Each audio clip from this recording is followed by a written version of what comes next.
6월 1일 맥체인 짧은 묵상입니다. 오늘 말씀 신명기 5장, 시편 88편, 이사야 33장, 계시록 3장입니다. 오늘은 영원하신 하나님 말씀이라는 제목으로 짧은 묵상을 나누겠습니다. 우리는 우리에게 주어지는 하나님의 그 말씀이 어떠한지, 우리가 그것을 어떻게 대해야 하는지 오늘 이 시간을 통해 묵상을 나누기를 원합니다. 가장 우선적으로 하나님의 말씀은 영원하다는 사실을 꼭 기억해야 합니다. 변함이 없다는 것입니다. 신명기 5장 1절입니다.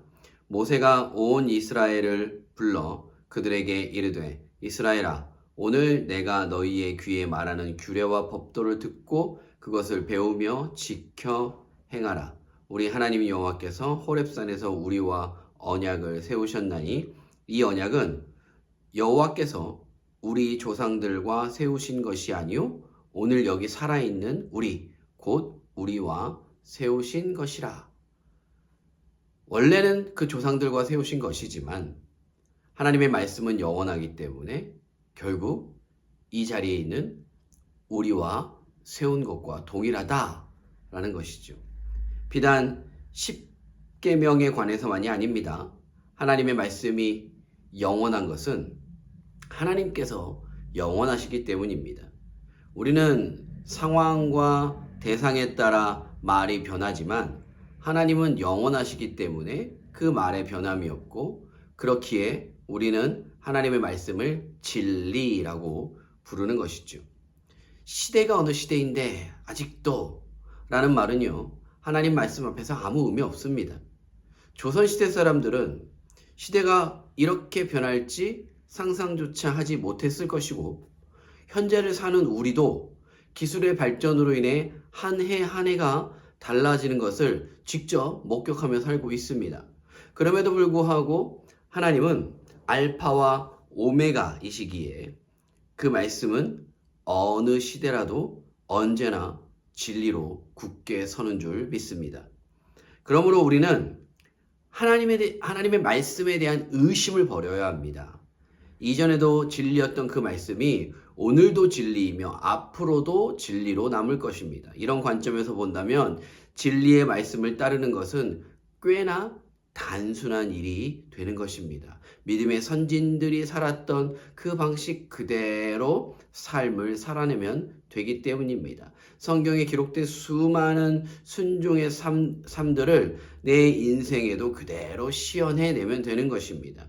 해 아래 새 것이 없다고 했습니다. 구원을 위해 우리가 새롭게 알아야 할 영적인 진리가 따로 있는 것이 아닙니다.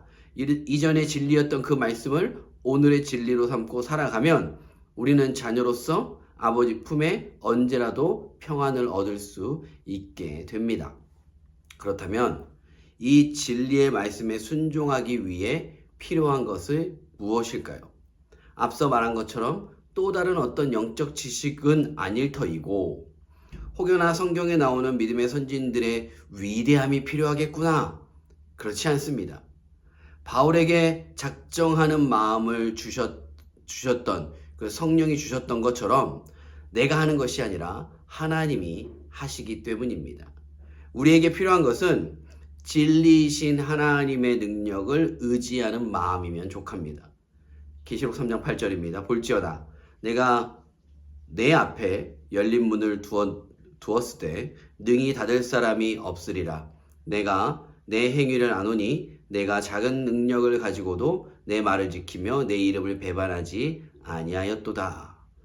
내 입에 달고 사는 변명과 핑계가 단순히 불순종의 삶을 위한 것이라면 만약 내 입에서 나오는 그 말들이 겸손한 척, 낮은 척 하지만 결국에는 그것이 교만이었고 그런 나는 변하지 않을 것이라는 어떤 그런 입술이 내 안에 여전히 있다면 콕 집어 한마디 하겠습니다. 우리에게 내일은 오지 않을 수 있습니다. 하나님은 우리에게 내일이라는 시간을 허락하지 않으십니다. 그저 우리에겐 오늘뿐입니다. 내일부터 라는 이 말이 얼마나 위험하고 얼마나 하나님을 대적하는 말인지 우리가 깨달아 알아야 합니다. 사랑하는 그나라교회 성도 여러분, 내 능력으로 살아가는 것이 아닙니다. 작은 능력일지라도 진리의 말씀을 의지할 때 하나님께서 일하실 줄 믿습니다.